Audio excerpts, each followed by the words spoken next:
करते हैं लोकसभा चुनाव 2024 की खबरों की ओर, जहां पर प्रख्यात समाजवादी चिंतक चले आजमगढ़ के दौरे पर। नमस्कार, मैं अमित कश्यप और आप देख रहे हैं हंगामा टाइम्स न्यूज। आपको हंगामा टाइम्स न्यूज में दिखा रहे हैं किस तरह से पक्ष विपक्ष दोनों लोग चुनाव में हमलावर हैं। वहीं पर आपको बता दें इस वक्त का जो एक खास साक्षात्कार सामने आ रहा है, जहां दीपक मिश्रा प्रख्यात समाजवादी चिंतक ने बताया है आजमगढ़ में किस तरीके से समाजवादी पार्टी की प्रचंड जीत होने वाली है। आइए आपको दिखाते हैं उन्होंने अपने साक्षात्कार में क्या बताया, किस तरह से प्रधानमंत्री नरेंद्र मोदी की जनसभा से लेकर कार्यकर्ताओं पर भी साधा है निशाना। आइए डालते हैं विशेष रिपोर्ट पर नजर।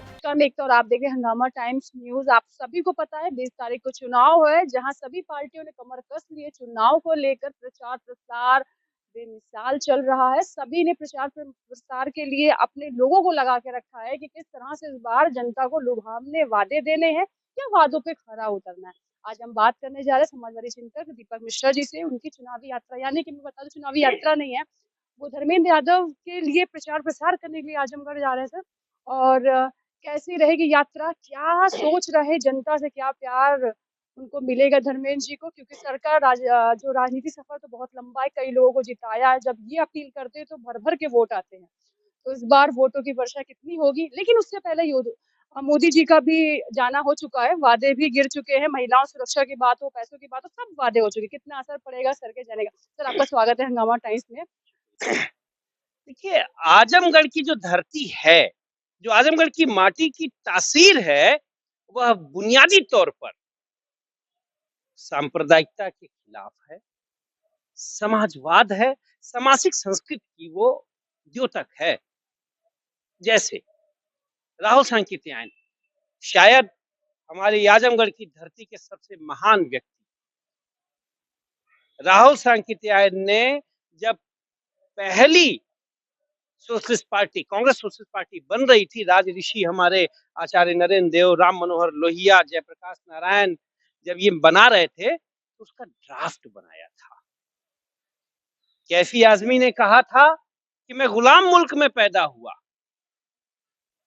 आजाद मुल्क में जवान हो रहा हूं और सोशलिस्ट मुल्क में मरना चाहूंगा। तो आजमगढ़ की धरती तो समाजवादी धरती है। तो एक आजमगढ़ी होने के नाते, एक समाजवादी होने के नाते हम लोग का पूरा लक्ष्य है कि वहां से जो सांप्रदायिकता के कांटे खार उगाए हैं उनको हटाया जाए और अपनी आजमगढ़ को, अयोध्या सिंह उपाध्याय के आजमगढ़ को और अल्लामा शिबली नोमानी के आजमगढ़ को एक सेकुलर, सोशलिस्ट, सामाजिक संस्कृति का आजमगढ़ पुनः बनाया जाए। और वैसे भी आप देखिए, धर्मेंद्र जी नेताजी के परिवार के हैं, जनेश्वर मिश्रा जी के शिष्य हैं, तो समाजवाद तो उनके लहू में है। और जहां तक हमारे उनके जो प्रतिद्वंदी हैं भाई निरहुआ, तो निरहुआ का नाम ही आप देखिए, जिससे कुछ न हो सके या जिसे कुछ न हुआ। जैसे नी या नीर का मतलब होता है नहीं, तो जिससे न कुछ हो सका या जिससे नहीं कुछ हुआ वही निरहुआ है। तो उदाहरण के तौर पे वो भोजपुरी की बात करते हैं, भोजपुरी सुपर डुपर स्टार बनते हैं। अरे मान्यवर, कम से कम भोजपुरी को 8वीं सूची में शामिल करा दिया होता और मेरे जैसा अदना व्यक्ति भोजपुरी में समाचार का प्रसारण हो लड़ रहा था, तो मेरे दोनों नैना तर से वो निकले ना घर से। तो ये वो वर्ग है जो भोजपुरी बेचक है और हम समाजवादी लोग भोजपुरी के सेवक हैं। हिंदी को आधिकारिक भाषा की दर्जा की लड़ाई चली, न प्रधानमंत्री जी ने कुछ बोला और न तो सांसद महोदय ने बोला। तो आजमगढ़ की जनता समझ गई है कि किसमें उसका भला है। और वैसे भी वह आजमगढ़ जहां से चंजीत यादव जीते हो, राम नरेश यादव जीते हो, जहां से अलगुराज शास्त्री जीते हो, तो वहां से तो सोशलिस्ट और सेकुलर फ्लेवर का ही व्यक्ति जीतेगा। यकीनन वो धर्मेंद्र है, जी, अब हम लोग तो सिर्फ जीत का अंतर बढ़ाने के लिए वहां जा रहे हैं। आजमगढ़ की माटी बहुत दिनों तक भ्रम में नहीं रहती। हो गया एक बार भ्रम, एक बार का भ्रम सालों का पछतावा और पीड़ा देता है। यह ज़ब्र भी देखा है, तारीख की आँखों ने, लम्हों ने खता की थी, वर्षों ने सज़ा पाई। तो ये जो लम्हा की खता थी या भ्रम था, वो दूर हो चुका है और आज़मगढ़ की माटी पुकार के कह रही है कि इस बार पुनः समाजवाद का ही परचम आज़मगढ़ से लहरेगा। सर एक सवाल है, इससे पहले भी नरेंद्र मोदी जी वहाँ पर जा चुके हैं, चुनावी यात्रा उनकी भी शुरू हुई, बड़े-बड़े वादे हुए और जन सैलाब आया जहाँ उनकी बातें सुनी गईं और लो मीडिया में भी छाया रहा कि बहुत जनता उमड़ी है, बहुत वादे हैं, जीत तो इस बार बम्पर मिलेगी। तो क्या कहना चाहेंगे सर, आपने भी सुना होगा, देखा होगा, तो क्या लगता है आजमगढ़ की जनता बदलाव चाहती है कि फिर वादों में आएगी? हाँ, आज़मगढ़ की जनता तो बदलाव चाहती है। भाजपा के सांसद हैं, बदलाव होगा। और वहां से समाजवादी पार्टी, समाजवादी पक्ष का प्रतिनिधि चुना जाएगा। मोदी जी का भाषण मैंने नहीं सुना। पहली बार लग रहा था कि मोदी जी के शब्द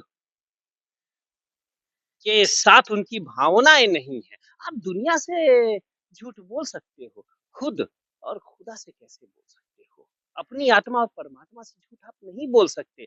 मोदी जी को पता है, वह भोजपुरी में वोट मांगने का प्रयास किए पर उनकी जुबान लड़खड़ा गई क्योंकि भोजपुरी के साथ उन्होंने धोखा किया। एक बार भी एक सवाल ढंग से super duper star of Bhojpuri भाई निरहुआ ने एक सवाल नहीं उठाया और प्रधानमंत्री जी की सरकार में हम लोग चिट्ठी पे चिट्ठी देते रहे, अर्जी पे अर्जी देते रहे, हुजूर टस से मस नहीं हुए और भोजपुरी को 8वीं अनुसूची में शामिल नहीं किया। इसलिए जब वो भोजपुरी बोलते हैं तो माँ सरस्वती उनसे रूठ जाती हैं और प्रधानमंत्री जी का आत्मविश्वास डगमगा जाता है। और दूसरा आत्मविश्वास डगमगाने का एक और कारण था, उन्हें पता है कि आजमगढ़ की माटी अपना भूल सुधार करने के लिए लालायित है, अपने समाजवादी स्वरूप को पुनर्स्थापित करने के लिए वह पूरी तरीके से प्रयासरत है। तो उन्हें पता था कि जब हारना ही है, तो ज़ाहिर-सी बात है, जब आपको पता है कि युद्ध में आप हार रहे हैं, तो क्या होगा? हौसला टूटेगा। तो प्रधानमंत्री जी का जो भाषण था, जब उन्हीं का हौसला टूटा हुआ दिख रहा था, तो जिनके लिए गए थे, तो आप समझ ही सकते हैं। सर बात तो विपक्ष की हो गई, अब बात करते हैं आजमगढ़ की जनता से। क्या अपील करेंगे अपनी जनता से, आजमगढ़ की जनता से? कहीं न कहीं आपका जुड़ाव है आजमगढ़ से, तो जनता से क्या अपील करते हैं सर? देखिए, आजमगढ़ की जनता सामाजिक संस्कृति को जीती है। आजमगढ़ की जनता अयोध्या सिंह उपाध्याय हरिऔध की संस्कृति को जीती है। वह उस कैफी आज़मी की संस्कृति को जीती है जो जब कलम उठाता है तो लिखता क्या है, कैफी साहब क्या लिखते हैं? और फिर कृष्ण ने अर्जुन से कहा, छूने पाए न सीता का दामन कोई, तुम ही राम तुम ही लक्ष्मण साथियों, अब तुम्हारे हवाले वतन साथियों। तो जब हम ऊपर जाएंगे और हमसे कैफी साहब पूछेंगे कि जिस समाजवाद को लेकर, जिस सांप्रदायिकता के विरुद्ध हम जीवन भर लड़ते रहे, मेरे बच्चों तुम वही युद्ध हार गए, तो हम क्या जवाब देंगे? तो हमें अल्लामा शिबली नोमानी के आजमगढ़ को, कैफी आजमी के आजमगढ़ को, राव साईं कित्यायन के आजमगढ़ को सांप्रदायिकता के गिरफ्त से, जालिम चंगुल से निकालना है और वहां समाजवाद का सुर्ख परचम लहराना है और वह परचम लहरेगा धर्मेंद्र जी की ऐतिहासिक जीत से। मऊ से राजीव राय भी खड़े हुए हैं और कहीं न कहीं वो भी चाहते हैं कि आप आएँ और उनके साथ और वोटों की अपील करें। जनता से वही रूबरू फिर होना चाहते हैं वो आपके साथ। क्या कहना चाहेंगे राजीव राय? देखिए, राजीव राय बुनियादी तौर पर पक्के समाजवादी हैं। बुनियादी तौर पे जनता की सेवा उनका शौक और उनका फ़लसफ़ा है। वो चंद्रशेखर पूर्व प्रधानमंत्री के शिष्य हैं। जनेश्वर मिश्रा छोटे लोहिया जिनको कहा जाता है, उनके शिष्य हैं। और सबसे बड़ी बात आप देखिए, राजू राय की एक खास गुण है, वो जिसके साथ होते हैं, अपना नफ़ा-नुकसान नहीं देखते। जैसे कहा है ना कि अरे सूदो जिया देखा नहीं जाता मोहब्बत में, ये दुनिया और दुनिया है, ये सौदा और सौदा है। तो उन्होंने कभी भी सियासत में सूदो जया नफा नुकसान नहीं देखा। उनका टिकट भी कटा, दूसरे को मिला, लेकिन वो समाजवादी पक्ष के साथ खड़े रहे। और उनके सामने जो खड़े हैं, उनका तो कोई चरित्र समझ में नहीं आता।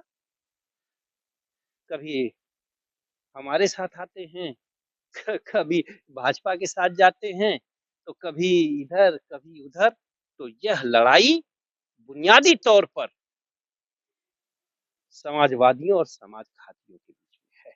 जब आप एक दल का दामन छोड़कर किसी और दल के साथ जाते हैं, तो पूरे के पूरे समाज को धोखा देते हैं।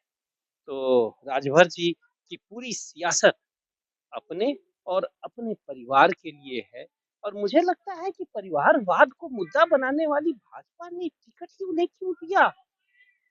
तो भाजपा की इस गलती को भारतीय जनता सुधारेगी। यह लड़ाई भारतीय जनता बनाम